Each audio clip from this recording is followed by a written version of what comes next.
Hello, good afternoon, everyone, and welcome to our educational webinar series for the Autism Society of Texas. My name is Dana, and this month is one of our autonomy educational webinars that's geared towards supporting autistic adults. Obviously we have loved ones and caregivers that watch as well. So yeah, Lynn, I don't know if you want to introduce yourself to get us started. Thanks, Dana. Yeah, hi, everybody. I'm really happy to be here today for this autonomy event. And I understand that the autonomy series is a statewide series, so hopefully folks from around Texas are able to join today. I don't have the Facebook pulled up, but I would love for folks who are streaming live on Facebook and or sharing this event to feel free to please comment as much as possible to really like keep the conversation engaging. And I'll explain a little bit moving forward, like why contributions or I think perspectives from people around the state are so important with the housing issue specifically, but then of course also with just caring for our loved ones and friends and family members with autism or Asperger's or anywhere on the real like spectrum of intellectual or developmental conditions, and all the different programs that exist to help folks access, healthcare and jobs, and in today's topic, housing, of course, also. So I'll introduce myself first, though, just to kind of like say hi, and then yeah, if anybody does have any specific things that you want to get out of this conversation, please feel free to use Facebook. And I know Dana and Adriana are going to pull information from the web or from Facebook into this Zoom conversation. So hopefully we can get as many questions answered as possible, as much feedback as possible also from folks in this group today. So with that said, my name is Lynn Cowles. I am a longtime advocate for people with intellectual and developmental conditions around Texas, a longtime service provider also. I still have a certification through the Health and Human Services Commission as a support advisor, which means that I work with families who receive services and funding through Texas's Medicaid waiver programs. And I'll explain what those are in a minute for anybody who doesn't know, but helping families whose loved ones have access to those waivers, basically like use them fully.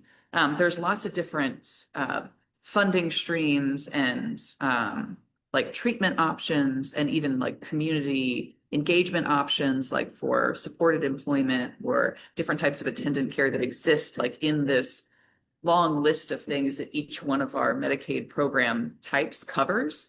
And so oftentimes it can be just overwhelming for families or for individual people who are managing their waivers or managing their Medicaid funding to figure out like what the best plan is for moving forward, or even what the right thing to do right now is, right? Like what's the best combination of like speech therapy and occupational therapy and physical therapy? How many hours should I be going to school versus going to applied behavior analysis training, right? Like all these different things end up being lots of decisions that families have to make. And so support advisors help families make those decisions. And I've been really honored to fill in this role for families around the state of Texas for the last, oh wow, I'm going to date myself now, for about since 2010 in Texas, or maybe it was 2009. There we go. So it's been a long time now. And then also, so that I have that certification, and then I direct a policy portfolio for a nonprofit here in Texas called Every Texan. And I can put the name here connected to my name in case anybody on Facebook can see this. But Every Texan is a policy and advocacy organization, and we work specifically to make the laws and the regulations that govern our healthcare and food security and economic opportunity and workforce programs around the state of Texas, specifically for low-income folks, and for people who otherwise maybe wouldn't have access to to good jobs or good schools, right? To help people have the same kind of like level playing field that everybody else gets, regardless of your income, education status, regardless of what languages people speak, what your immigration status is. We really like, our whole goal is to just make sure that opportunities exist for people around the state to have healthy, happy lives, really. And so I manage our health and food justice portfolio. So I have an amazing coworker, Amber, who focuses on food policy in Texas, including school lunch programs and the Supplemental Nutrition Assistance Program, or SNAP food stamps. And then I focus on our Medicaid program, our Affordable Care Act coverage in the state of Texas, which is health insurance for people who don't have employer health insurance, right? And then also the Children's Health Insurance Program and women's healthcare programs like Healthy Texas Men. So there's lots and lots of different, again, like I said, programs that exist out there for folks to have access to healthcare. And then there have also been some changes to food stamps recently as well. So if anybody has any feedback about your experiences in the grocery store with any new restrictions on food stamps, happy to, talk about those, just because they're like kind of in the news right now. But our focus today will be housing, and specifically different options for housing that people who have intellectual and developmental disabilities have moving forward as they maybe transition out of foster care or out of parents' homes, or into different types of group homes or living situations, depending on a lot of different factors, y'all. So we'll talk through some of those different factors here today. I will share some links also that just have some really clear breakdowns of like what types of living situations are possible based on what types of, I'm sorry to say this, everything's connected to money, right? What types of funding people have for their healthcare. Housing is not always a component of, funding for housing is not always a component of all different types of healthcare programs. And so I will say just at the start of this, what is hopefully a conversation, that I don't think anybody who's watching will walk away with a clear path forward or with answers that are specific to you. And that's because so many different components of our lives and our loved ones' lives intersect to create the network of influences that determine what the best case scenario is for an individual. So these things include like where we are in Texas, right? There are certain types of housing options that are only available in like major metropolitan statistical areas, like an MSA is what it's called. And the ones that we have in our MSAs in Texas are in El Paso, the Rio Grande Valley, San Antonio, Austin, Dallas, Houston, and Corpus Christi. So there's some types of housing options that are available, especially for folks who are leaving foster care, that are only available to folks in those areas, right? And so housing options can be, what's the right word? People have to think more, not more creative. There's a lot of creative thinking and a lot of flexibility that goes into decisions about housing. And as people have less access to those types of like urban-based solutions, then people, they come up with innovative solutions. And that's an amazing thing that so many families do across the state of Texas, because we are such geographically diverse, economically diverse, educationally diverse, workforce diverse, right? Like we're just like, there's just like a lot of groups of people and a lot of creativity in our state. And so I just really want to like celebrate all the different options that parents and family members have really come up with over the years to find innovative solutions to housing for people who are on the spectrum. And we'll talk about what some of those kind of look like here today also. So yeah, I mentioned probably nobody will walk out of, we'll leave this webinar or this virtual conversation with like a set plan. But I do have 4 kind of like key kind of areas that we'll go through here, starting with really just like what I call like the mentality that is really helpful for families to have moving forward to help like find out what the best solutions are. So we'll talk through kind of like the method or like the mentality for developing housing solutions, right? And then we'll talk through some of the specific options themselves. And then also, I won't dig too much into like any shifting potential things that are happening right now in the news, but I'll just kind of gloss over those just because there are some potential changes that will most likely happen to current funding right now in the state of Texas, but none of these things are actual, right? It's just like these are things that that might happen down the road due to some federal shifts in funding for programs like Medicaid across the United States, and the groups of people who usually see the effects of those changes in Texas. So we'll talk about, like I mentioned, just in general, the sort of like the mindset or the mentality that is really important for families to operate under when you're working through these complicated systems.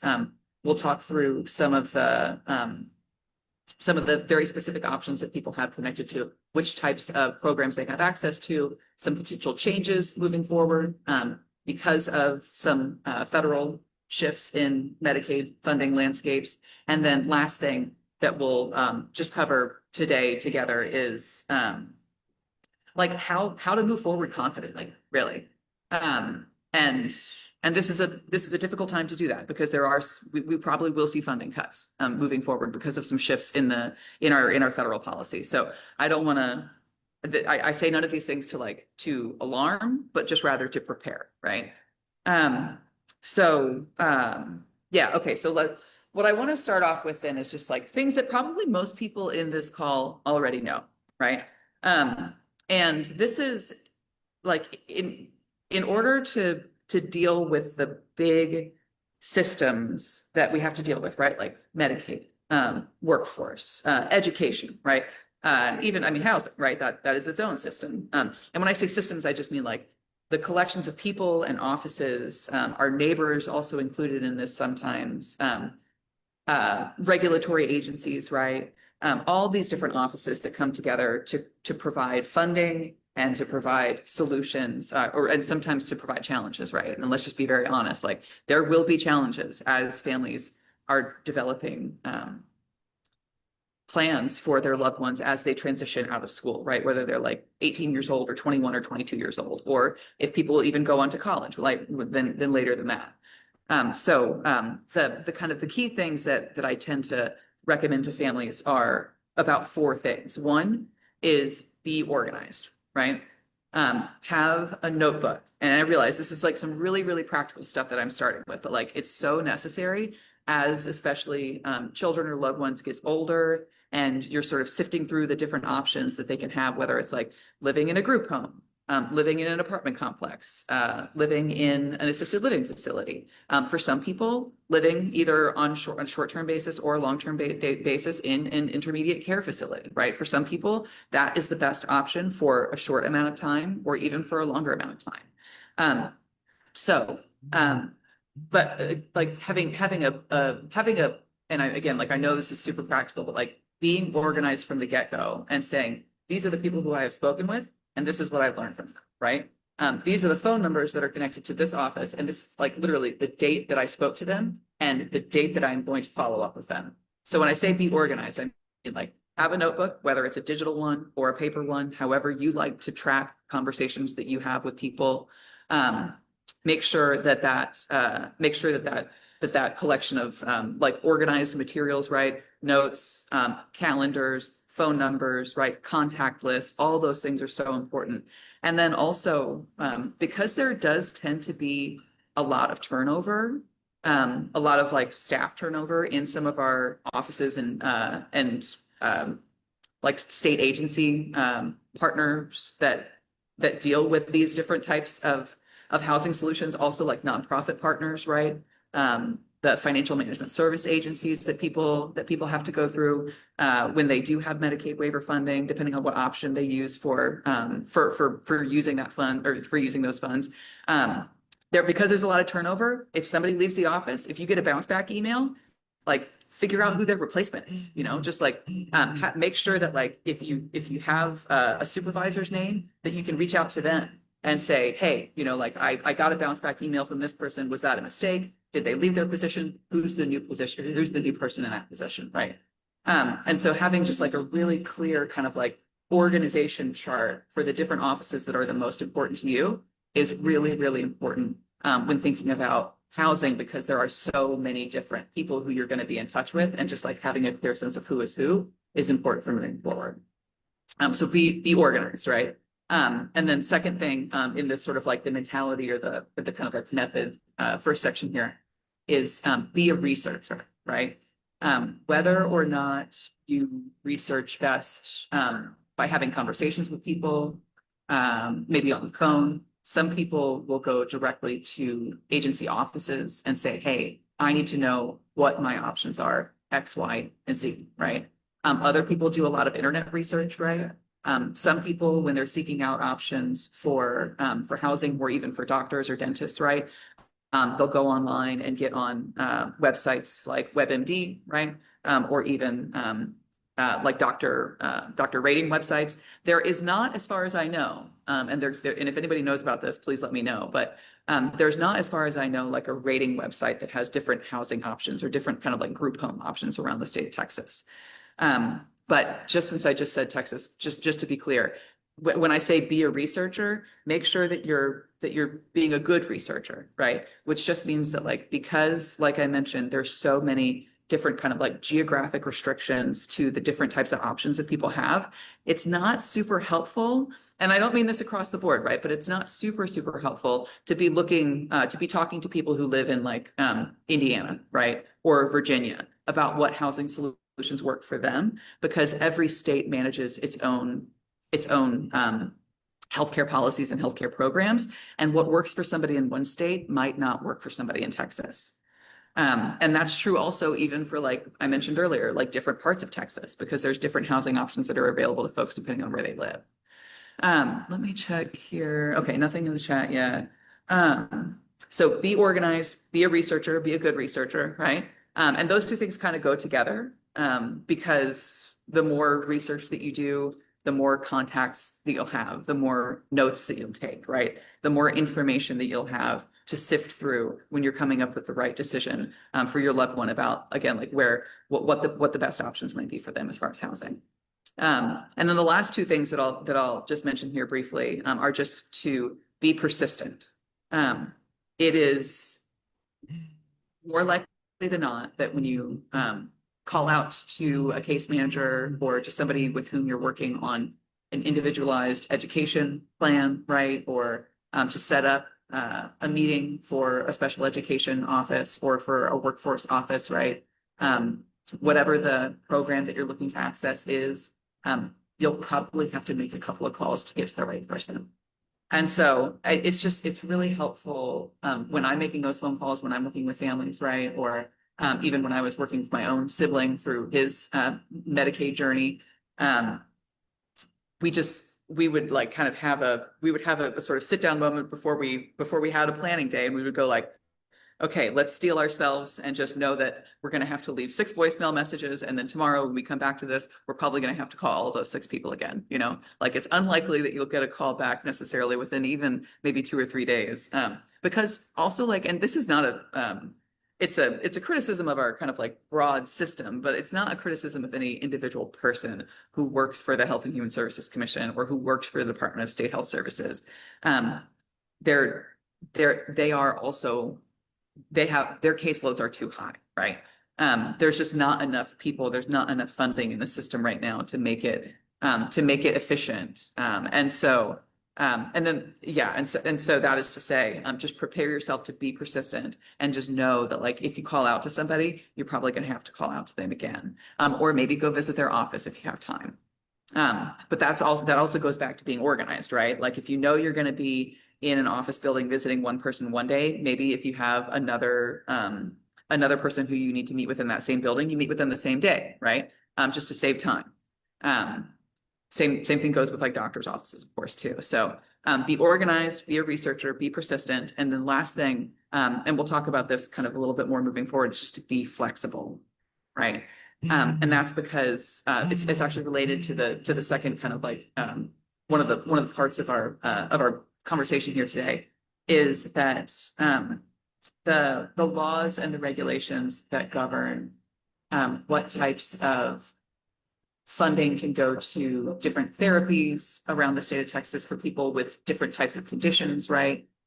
Depending on what somebody's IQ level is or what their level of need is, depending on whatever waiver program they have access to, right? And I realize I've said waiver a couple of times here, and I will plug a link into the chat and kind of just like talk about what that means just very briefly, because I know waivers are not the topic of this autonomy session here today. But all of those policies connected to all of those different programs, they shift. And it's because our lawmakers are trying to best serve the needs of people in Texas. And we'll talk a little bit about how people on this call can influence their own lawmakers to do the things that are going to be good for you and for your children moving forward. But because laws are changing, because policies are changing, the situation that you have right now, as good or as effective as it is, it could change, right? Like, it might not be allowable for people on one type of waiver to live in a home in 2 years, right? And so if that's the situation that works right now, but then the law changes, we have to be flexible, right? Like we have to adapt to the new policy. And so importantly, like, lawmakers and regulators across our state agencies are generally working really hard to improve things for people, to take into consideration what is working right now and to make it better moving forward. But again, like that, what's working right now for one person might not necessarily work for another person. And so if things change, then of course we have to follow the regulations in order to keep having access to the programs that we have. And so being flexible and just, building into your future planning and understanding the importance of what I call a care team is really, really important across the board for all things, for employer issues, for healthcare issues, for transportation issues, right? For behavioral health, right? Like for all things, depending on the level of need of somebody who is living with an intellectual or developmental disability, it's just really important to have, I would say, at least 3 or 4 people who are very, very much kind of like in the know as far as what somebody's condition is, what medications they're taking, down to the level of like what the phone numbers are for their attendants, right? Who help them live or do things like go to therapies and go to appointments. So just like all of that information is so central. And so I feel like we could probably do like a whole nother autonomy just on like building a care team. And maybe the Autism Society's already done that. But that network of people is such an important resource because these are the folks who, again, like have made a commitment to caring about our loved one, whoever this person is, and to being engaged and invested in their healthy, happy life moving forward. So just to review, be organized, be a researcher, be persistent, be flexible, right? All of these things do in conjunction with a care team. And then that provides like a really stable platform for moving forward, whatever the housing situation is and however it changes, right? Okay, so policies will change, people in offices will change. So that is all. Let me go back to the question of waivers just for 1 second, and I will plug a link into the chat here. This is a link, I think it's to Navigate Life Texas. They have a really, really good breakdown of Medicaid waivers on their website. And it does say on the website that these are programs for children, but people can be on Medicaid waivers into their adulthood and advanced adulthood. So these are just what Medicaid waivers are. Okay, gotcha. Adriana, I see your the things that you popped into the chat. I think that's probably just a comment, but if you yeah, I think they're just asking for your contact information. But. Gotcha. Yes, I will share my contact info. And I will copy this link, and Adriana or Dana, you wouldn't mind sharing that also on Facebook.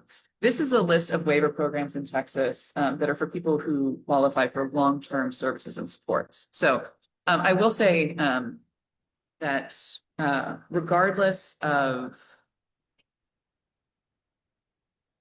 all of the different components that we talked about a little bit already, right? Like what somebody's geographic region is in Texas, what their family income is, what their own income is, what their age is, what their status in school is, right? Regardless of any of those components, for people who are living with intellectual or developmental conditions, having access to some type of health insurance program or health coverage program is pretty much necessary across the board. Just to be sure that people are getting the regular and consistent contact with intellectual and behavioral condition providers, right? Making sure that you're able to keep in touch with a primary care provider, with specialists, with therapists, right? Like all the different types of medical care and treatments that go into living a full and happy life when you are living somewhere on the spectrum, right, is so important because all of that stuff is expensive, right? And so making sure that you have access to a health insurance or a healthcare program or health coverage program is just a necessary part of life. And so because there are so many different types of programs and so many different qualifications for who can get on what based on how old they are, what their immigration status is, where they are in school, right? All those different components to come together. It's really, really helpful to make sure that you know if you to the extent that there is somebody available in your area, like a healthcare navigator, a community health worker, and or a patient advocate. Those are three different like categories of people who all do similar work and oftentimes can direct you to a person, maybe in your local area, maybe a healthcare navigator, right? Maybe somebody at a local clinic who is also called sometimes a financial benefits counselor. People who work in healthcare are often they work in like financial benefits offices just because having the financial benefit of health insurance is necessary for people when they need healthcare, right? Just because healthcare is so expensive. So understanding where the changes might happen for somebody, depending on, if somebody is on traditional Medicaid, if somebody's just on STAR in Texas, right? And they're maybe they're not on STAR Kids or not on STAR Plus because of a disability, because they don't have a disability diagnosis yet. Then when that person turns 18 years old, or sorry, turns 19 years old, they're no longer going to be eligible for traditional Medicaid. And so making sure that that person can get onto maybe your employer health insurance plan, or if parents don't have an employer that offers them health insurance, making sure that they can get onto a plan through the Affordable Care Act, right? So just like having a sense of a timeline and where somebody is on that timeline as far as their health insurance coverage is really, really important. Timelines are also super important with Medicaid waivers. So if anybody clicks through that link that I put into the chat here, there are many different types of them in Texas. And what these do, it's called a waiver because it effectively, like, if somebody qualifies for a waiver program and they sign up for the interest list and then their name comes up to the top of the interest list and they get approved for the funding that's connected to that waiver, they effectively waive their right to traditional Medicaid. They say, okay, traditional Medicaid was a good option while I was on it, but now I'm going to get onto this other type of Medicaid that waives the original funding that I had for that traditional type of Medicaid. And so a Medicaid waiver just offers different types of services and they vary from state to state. So each state doesn't have the exact same waivers across the US. But in Texas, we have the home and community-based services waiver. We have the waiver for people who are deaf and have multiple disabilities or DBMD. We have the class waiver, the community assistance one. All of the acronyms are listed in that link that I shared with you. And those waivers do, and because those waivers are for people who require or who qualify for long-term services and supports, there are oftentimes options in there for attendant care. And whether or not somebody can live with an attendant is a huge part of where they might be able to live moving forward. And so that's why I usually like a conversation about housing always involves a conversation about, of course, funding, and then also about whether or not somebody's on a waiver. Because housing itself, of course, is a source of long-term supports. Housing is a long-term support for me. It's a long-term support for anybody. It's just like it's part of our sort of like long-term plans for living, right? And so when we think about long-term services and supports, waiver programs are linked to what types of housing options people have, because whatever waiver option you have will determine whether or not somebody who you live with can be an attendant in your household, right? Whether or not a family member can be an attendant. And then therefore, whether or not that family member can actually live with you if you're going to live in a kind of like cohabitating situation where the person who we're talking about housing for is also somebody who's living with their family or living with other people, right? And so I have heard of housing options where two people with attendant care will live independently of their families, and they will share one attendant. And then that one attendant has to be super, super careful about when they're billing which person's Medicaid funding, right? Depending on the type of attendant care that they're doing. But that is only possible because those two people do not live with a family member and they're on an HCS waiver, right? And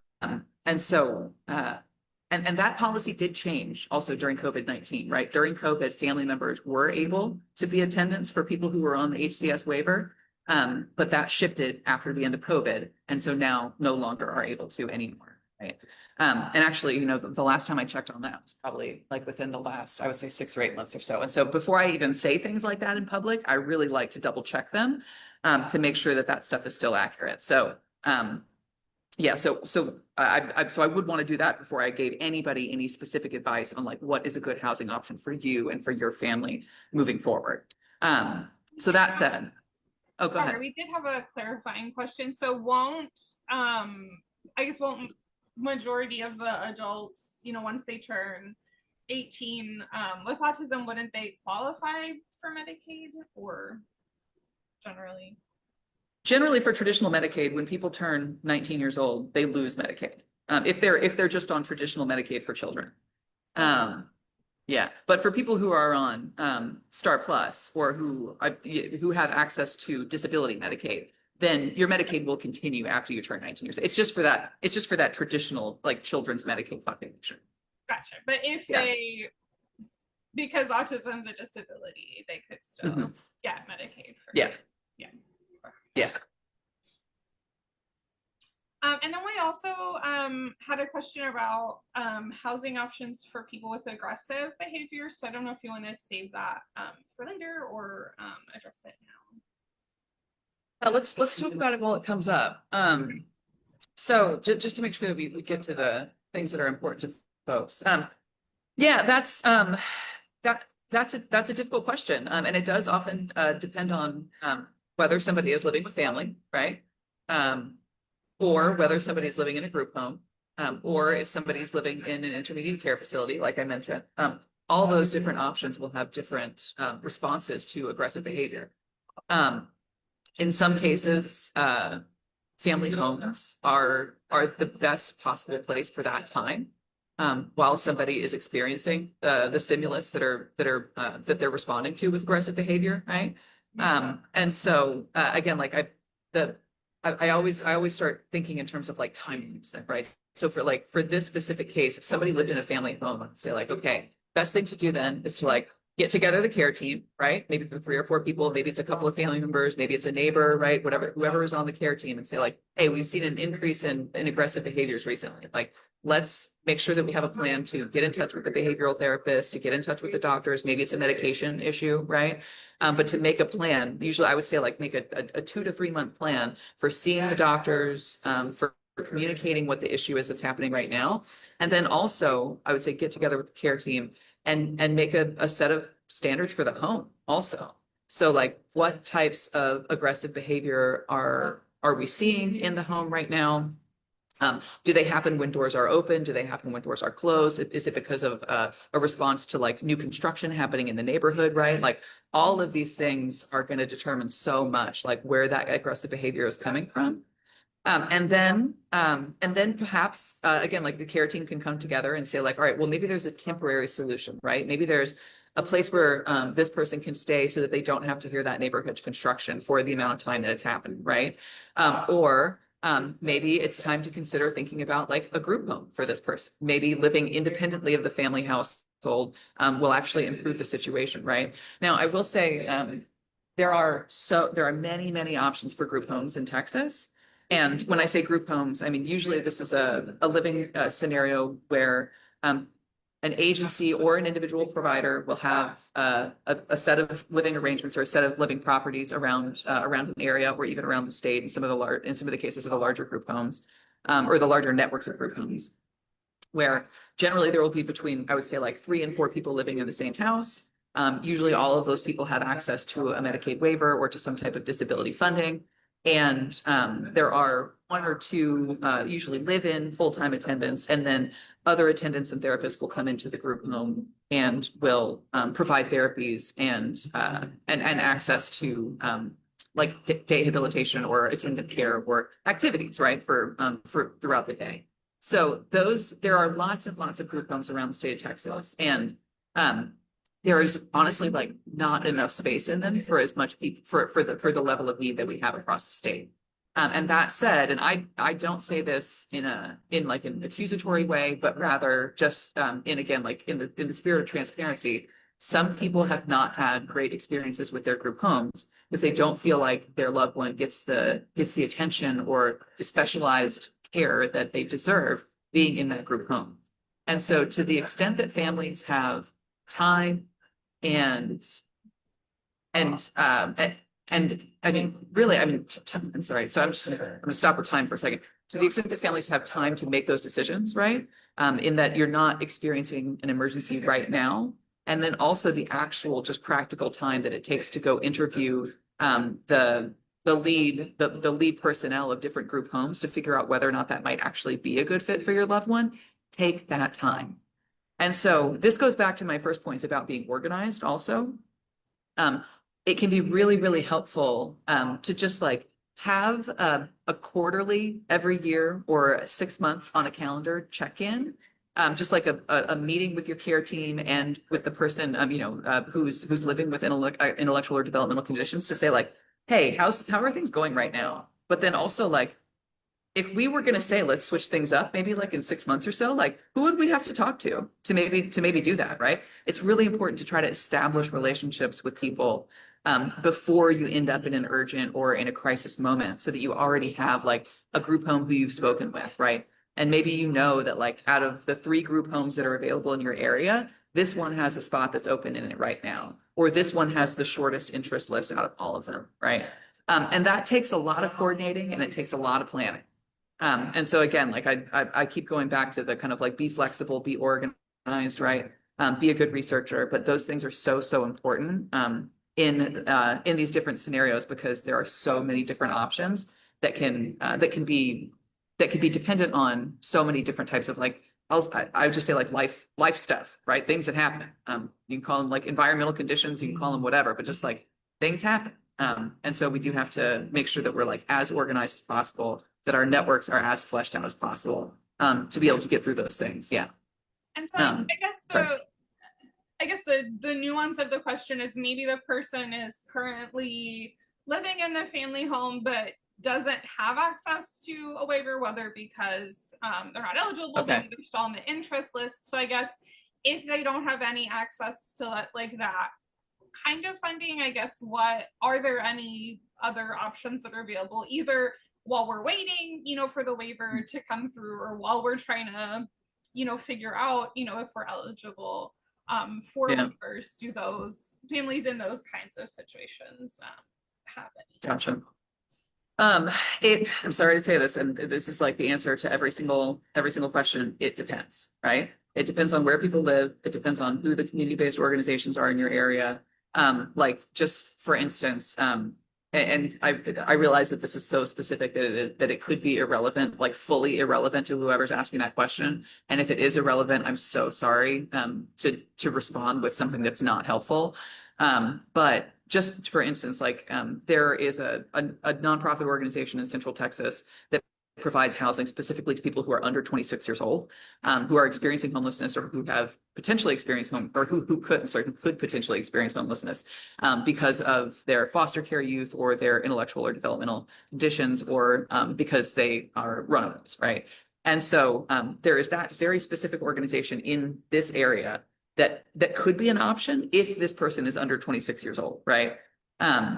But then also, like, if a person does have substantial family supports, then this community-based organization would not be able to work with them, because they might suggest instead then that family perhaps finds an affordable apartment for that person to live in on their own while the family is figuring out, you know, how long there is left on the interest list, right, for that person. But I also say that realizing that, like, few families have extra income laying around for an extra apartment, you know? And so sometimes it can really, again, like I go back to what I just said about like being creative and being flexible. Sometimes the solutions can come down to as much as like developing a schedule for a family, right? When are the quiet times in the house, right? When we know that stresses are high because it's morning, right? Or stresses are high because it's like, because people are about to go to bed, and that can be a time, you know, when people experience heightened anxiety, if they're not able to fall asleep when they want to, right? So developing household schedules can be really important. Even like making a list of household rules, right? For people to be able to go back to and say, like, look, these are the agreements that we came to together. And we're going to say, like, you know, at this time, if I'm making lunch for everybody, this is when it happens. And after that time, it doesn't happen and everyone's on their own, right? And so I realized that like that is like a very, again, like practical solution to a situation that can be like very, very difficult and very traumatic for families, especially if a person is experiencing heightened aggression. But then also I think, you know, moving some of the tools, and most families already do this, but moving some of the tools that people are learning about in their ABA sessions or in even in school, right, can be really helpful. So if people have like a set of like a routine that they have for like a calming activity, if there could be like, you know, depending on what's helpful, if there could be like a corner in a room where that is like a safe place, right?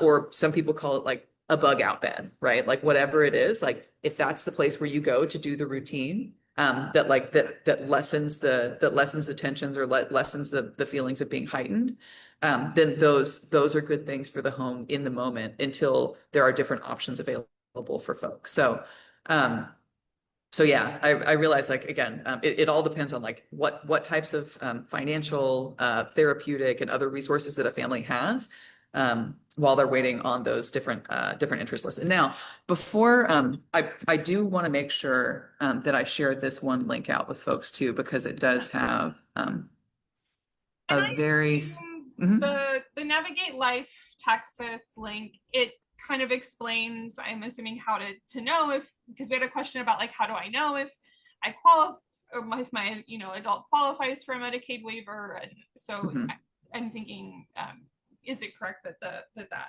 link kind of goes through all of that? Yes. And honestly, the best thing to do, regardless of whether or not you think you qualify, I'm sorry, whether or not you think you or your loved one qualifies for a Medicaid waiver, get on the interest list.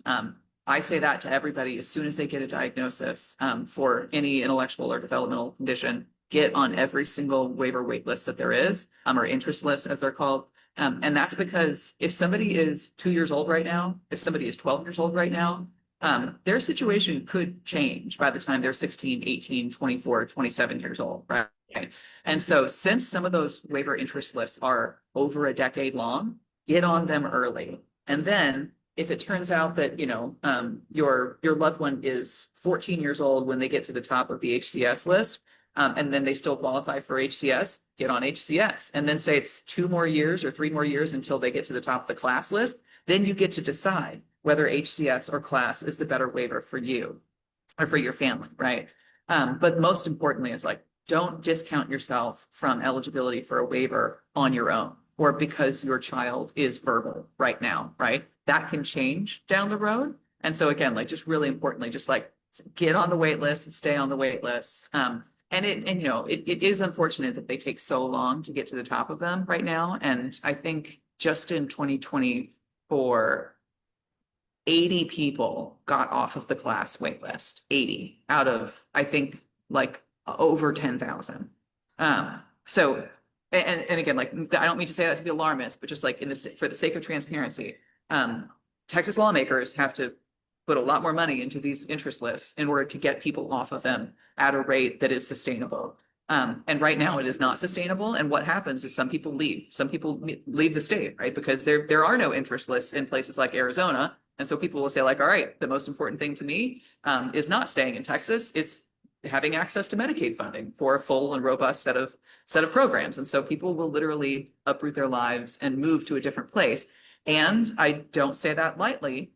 And I realize that not everybody can do that, of course, as well. Like for some people, that is the housing solution, right? The housing solution is like find a place that has the network of robust treatments and options and well-funded options that works for you and for your loved one. And again, like I say that realizing that most people cannot just move to a different state, right? So like, again, we develop the care teams, we operate with flexibility and good organization, and we work with our neighbors, right? To figure out like who has an extra room in their house, right? That I could maybe pay $300 or $400 to, somebody who you trust, a family friend, that you could visit often if it feels like your loved one is in a transition. Maybe they're 22 years old, not ready to fully live by themselves yet. So not ready to like purchase an apartment, but ready to live outside of the family home, right? Maybe a family friend could make a couple $100 extra per month and have this person live with them. But again, like all the communication and all the standards have to be really, really clear in those cases in order for people to be happy and to be healthy. Now, the thing that I was going to put in the link, and this is also connected to waivers, but this is a resource list that has at the top of it the different types of waivers that we have in Texas. And well, I was going to say I could share my screen here, but if people are looking at that, we'll be looking at the same info.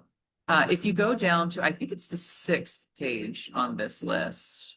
At the top of it, you see Star Plus programs, right? This is a Star Plus Medicaid that is not specifically a waiver program, right? And then there's like then there's different waiver programs that you sign up for using the waiver lists that are on that Navigate Texas website that I sent earlier, right? Some of them you apply for through the local intellectual and developmental disability authority. Some of them you apply for through the local mental health authority. Just depends on which one. I will say that some waivers, if people are over certain ages, like the yes waiver, you just won't qualify for that one. So even though I just said apply for all the waiver programs, apply for the ones that you could possibly get into, right? Like class, like HCBS. If somebody is not deaf or blind, then they will not qualify for DBMD. So no need to get on that one, but Texas HML, open to people with IDD, right? So like I would say those three, class, HCS, and Texas HML, get onto those waiver wait lists if you're not on them already, or if your loved one isn't on them already. So those waiver lists are listed across the top there. On that chart that I just sent. And then if you scroll down, and like I said, I think it's the 6th page, functional eligibility, right, where residential services may be provided, right? So this is, these are places where people can live and get their therapies and services provided there when they're on these different types of waivers, right? And so this is a really, really important component of housing decisions because people generally need attendant care in their home, right? And so if you're on a waiver and attendant care is not possible in the home, then probably that living situation is not right for you, right? And so if you go down to that part, right at the bottom of page 6, you can see there for it looks like youth empowerment services and for STAR Kids, it starts with community living assistance and support services, the class waiver, right? So you can see that where residential services may be provided there in that one is specifically, and that says that they can be specifically provided by a child placement agency, right? So that is a specific type of waiver that that's not totally relevant to the question about housing because with class, there are so many different places that people can live and still have class services provided to them there. But if you go over to the next one, right, to HCS, and you can see there that there are different settings where people can get allowable residential services, right? And so you can see there that there are group homes available for people with 1 to 3, right? And so you would not want to live in a group home with over 3 people in it if you were trying to get DBMD services. But if you're on the HCS waiver, you can be in a group home with 3 or 4 people in it, right? And then there's also the option, and I didn't mention this yet, and I realize we're getting kind of close to the end of time here. But there is the option as well for the host home or companion home, which is I mentioned it earlier, but didn't use this kind of like language for it. But it's when people live in a setting with somebody else who is not like a traditional agency partner, right? So this would be like a family friend or somebody else who also has an IDD waiver, right? And so these are the oftentimes like really creative solutions that people are coming up with when they live in a host home or a companion home. And so these are they do require training, right? A host home host. So it's not like somebody can just like open up their door and be like, oh, I'm a host home now, right? Like they do have to do some training. They do have to get approved by somebody's case manager and by the Health and Human Services Commission. But that does allow people to accept funding for opening up their home to people who do receive waiver funds. And so you can see in that chart then that I just shared that there is that option for host home on the HCS waiver. And then let's see if you scroll down. We did Oh, go have ahead. a question. Somebody said their son um, is more high functioning and would mainly need checking on and guidance, and they're trying to figure out a roommate, you know, who's maybe at a similar level. So it sounds like maybe that's kind of like the companion home that you had mentioned. So maybe if you could just expand a little on what that. Yeah, and you know, if somebody is high functioning, I'd be curious to know if this person does have any it does have access to waiver funds or to any type of disability funds through Medicaid. But for folks who are also higher functioning, like, and I, you know, this is informal, and I was going to say like, oh, this sounds informal, but that's because it is informal. Also, I mean, like, some people live with roommates, right? They live with roommates who families contact and say like, hey, you know, like this is a very specific type of situation that you're going to be in here. Maybe you're talking to a family friend. Maybe you're just talking to somebody who you know through your church or through a community group, right? But some folks like will happily, you know, for maybe like $200 or $300 off in their rent, give somebody rides to and from doctor's appointments. And in that case, they wouldn't even have to formally set up like as a host home. It would just be, again, like a creative solution that families develop together. But I do have to say this like very clearly. If you are setting up informal living arrangements for your loved ones, because they are high functioning, they make their own decisions, right? They're getting older, they want to be independent. Like, and this, I mean, this is true for like any kind of roommate situation, I would say, but especially for people who are living with intellectual and developmental disabilities, it's like just have a very clear set of what the responsibilities are for each person involved, right? So like if it's the responsibility of the family friend or roommate to help somebody get to or from school, then make sure that that's clear, right? And make sure that it's clear, like, and I would say even like put together a contract, right? You know, you're going to pay, you know, $200 less of this portion of rent or whatever, because you're going to do these certain things per week or these certain things per month, right? And you know, as formal as that does sound, like clarity is key, right? Clarity is kindness. All relationships function better when people know what their roles are in those relationships. So yeah, I think yeah. So for that person who does have kind of like higher functioning IDD, I'd be curious to know whether or not there was any funding attached to them through like a waiver program or through a Medicaid program, and then yeah, and then whether or not there was somebody who would be comfortable, you know, kind of setting up a formal host home for that person, or if it would be a more informal relationship, because both of those options are possible. Yeah. Yeah.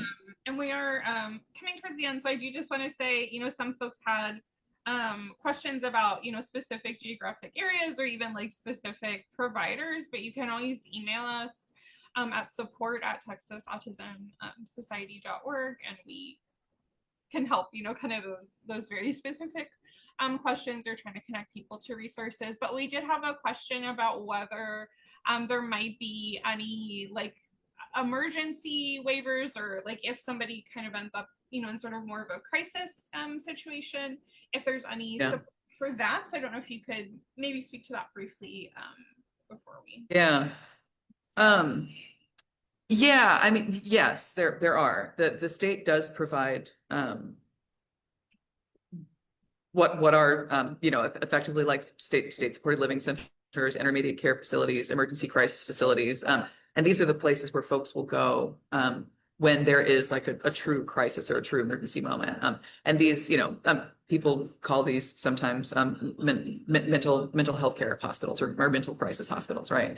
And there are ones across the state. And they do tend to be in larger or more kind of like metro areas. That said, there are also, depending on where you are in the state, it's important that if there is a crisis moment, that if to the extent, again, like where it is possible, if people could call like a mental health crisis hotline instead of the police, then it's more likely, it's less likely that that person will end up incarcerated in a jail or in a prison than in the actual behavioral health or mental health care setting that would be healthier for them, right? So I know there is a mental health crisis hotline in Houston. There's also one in Travis County. I don't know about El Paso, but that would be a good, I wonder if that would be a good kind of like map to have or like a list to have, I think, just in general. And I don't have that right now, but that'd be something I think we could probably all work on together. So that said, those are mental health care facilities. And so if there is that crisis moment, then yes, there is like the state is required to provide somebody a safe and stable place in one of those facilities. And I realize that's a scary thing to say. Like, oh, if somebody's having like a heightened or aggressive moment, they end up in a mental hospital, but often, depending on the emergency, that could be the safest place for somebody. And then depending on how old somebody is, depending on what their guardianship situation is, sometimes they then have to go talk to a judge who then can determine their ability to either stay in that place for a week or a few days and then get out, right? But if somebody does have a guardian because of their condition, or if somebody does have a parent, then usually once that person is stable, then the facility will release them back to a parent or to a guardian. But if somebody is over 18 years old and does not have a guardian in place, then it's up to like the conversation that they have with a judge for as far as like how long they would stay there. So there's a lot that's wrapped up into that, and it is like it's anxiety producing for families for sure. And so again, like I realize that I've harped on it a couple of times, but I always go back like just to like be organized and be prepared as much as you can by like, again, knowing like where the facilities are in your area. Make sure that you have their phone numbers, right? If there is a mental health care crisis hotline rather than 911 in your area, make sure that that is in your phone and in the phones of everybody on your care team, right? And I've said care team enough times now that I'm just like, if we haven't already done an autonomy on care teams, let's do one. I mean, maybe years ago, but yeah, at least not in the past couple years. So yeah, I would definitely. Thanks for the plug. Yeah, we're always sure to think of new topics. And I mean, I know every topic we do, it's like we could talk about this for 4 hours, or 8 hours. Totally. So, yeah. We're always just trying to do the broad overview. But for anybody that's in the chat, where we didn't get a chance to get to your question, like I said, you can always email us at support@texasautismsociety.org. And we also have our connection groups. So finding, building relationships, with some of those other families in your area, I think sometimes can help you sort of figure out creative solutions, like you're saying, while people are trying to navigate all of the funding and everything. But yeah, thank you. Yeah. And I also, I volunteer for the Autism Society, so I host a monthly support meeting. It's tonight, randomly. So yeah, if anybody wants to chat for another hour tonight, I usually it's an hour and a half. It's usually from 5:30 to 7. But I have to teach tonight, so it's only from 5:30 to 6:30. But so I'll be available then. If you go to the Autism Society's calendar, you can see the link there for the South Austin support meeting. Technically, it's the South Austin support meeting, but people from around the state join because it's a virtual meeting now. So yeah, get Yeah, the that's Zoom really link for great. that one. Thanks for plugging that. Yeah, I mean, we have regional meetings, but since they're all virtual now, we just say, anybody can kind of attend anyone that's convenient. Yeah. So yeah, that's a great way if folks want to connect a little bit more with you informally tonight. But yeah, is there any kind of last thoughts you wanted to share before we wrap things up? Yeah, I think I I always feel kind of like ineffective in these scenarios just because like the answer to every single question is like it depends on your situation, right? Which is just to say that like every family is unique. There was a dad who used to come to the South Austin support meeting, and he always said, when you meet one kid with autism, you've met one kid with autism, because it's very rare that you'll see a family that has like the exact same set of circumstances or the exact same diagnosis. No kid is the same, no person is the same. And so like it's just really, really important um, to be able to like, understand as much as possible the network of people and support organizations and offices and agencies and stuff that like use the tools that are out there, and use organizations like the Autism Society, like Every Texan, to understand what those tools are. And then I just realized I never got to the last part of what I was going to say, which is like, and I touched on it a little bit, but like, all of those things in all of those charts that I just shared are all parts of laws, or they're parts of regulations that laws help govern, right? And so if the laws aren't working for you, like I'm in the Texas Capitol building right now because there's a hearing happening, come to the Capitol, talk to your lawmakers. If you can't come to the Capitol, give them a call on the phone. These are the folks who like literally care, and they do care about whether or not systems are working for you or not working for you, but they don't know if a system is not working for you unless we reach out to them and let them know.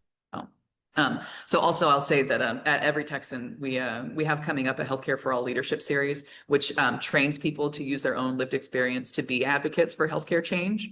And so I'll be sure to share that with the Autism Society also. The application period is going to open up, I think at the end of this month, or maybe in early May. Okay. But so yeah, so there's all kinds of ways to get involved. Yeah, again, like if there's a group home situation that isn't working on that list, like let's see if we can get that option added into that list. And that's a regulatory change or it's a law change. And it does take a while for laws to change, but that's like literally what this whole building that I'm sitting in here for is for. But yeah, I realize that we've gone over one. There's a whole nother autonomy we could do on advocacy also, I'm sure. Oh yes, yeah, that would be a great topic as well. We did have a question of whether we can share your email with folks, so just let us know. Yes. Let me like which email? All of my email addresses are pretty I'm not very good at email is what I'm saying. Okay. But absolutely send me an email. And I think also if you share my phone number, I'm usually better by text message than I am by email. I do try to check it, but stuff gets lost. So Okay. yeah. Awesome. Yeah. So Adriana can pass that on the Facebook chat. Well, thank you so much. Yeah. Hopefully maybe some folks can connect with you this evening or in the future and of the Autism Society, Awesome. as well. But yeah, for any parents of adults, we do have a support group called Thrive. And I know, a lot of the parents there are concerned about housing. So that could be a way for folks to try to connect and just sort of figure out those creative solutions. But thank you so much for sharing. Thank you, Dana. Information. Thank you, Adriana, and thanks everybody for joining. Yeah. Maybe I'll see you tonight, and if not, then we'll talk soon.